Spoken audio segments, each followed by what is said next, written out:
ചേട്ടൻ ഇങ്ങനെ പ്രതിമ നിൽക്കുന്ന പോലെ നിൽക്കല്ലോ, ഒന്ന് ചിരിക്കി.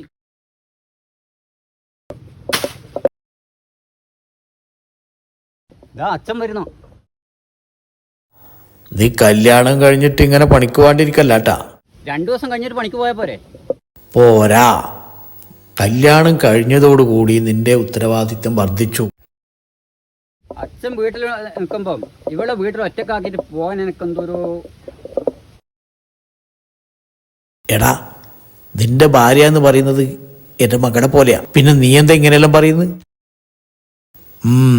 അല്ല, അച്ഛൻ്റെ അടുത്ത് ഈ പെണ്ണിനെ ആക്കിയിട്ട് പോകാൻ എനിക്കൊരു മടിയുണ്ട്, അത്രേ ഞാൻ പറഞ്ഞിട്ടുള്ളൂ. ഞാനിപ്പോ വീട്ടിലേക്കല്ല പോകുന്നത്, ഞാൻ ടൗണിലേക്കാ പോകുന്നത്. ഈ അച്ഛൻ്റെ ഒരു കാര്യം.